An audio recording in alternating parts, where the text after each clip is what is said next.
আমার জীবনে অনেকগুলা ভুল সিদ্ধান্ত, ভুল কাজ আছে আমার জীবনে। আমি মানুষ হিসেবে অনেক ভুল করছি।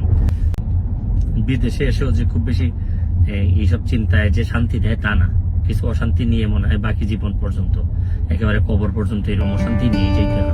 শুরু করিতেছি মহান আল্লাহর নামে, যিনি পরম করুণাময় এবং অত্যন্ত দয়ালু। নিউ ইয়র্কে এসে পৌঁছাইছি। এখন নিজের ভাগনার গাড়িতে করে আমাকে আমার বোনের বাসা থেকে নিয়ে যাচ্ছে আমার মা যে বাসায় থাকেন এই বাসায়। তো থাকতে থাকতে অনেকগুলা মেসেজ পেয়েছি বাংলাদেশ থেকে। যদিও এটা নিয়ে খুবই আমি চিন্তিত ছিলাম, বা কথা বলা দরকার আমি ভাবতেছিলাম। বিভিন্ন কথাবার্তা হয়, এটা আসলে আমি আপনাদের কাছে মানে আল্লাহর হস্তে চাই যে এটা বন্ধ করতে হবে।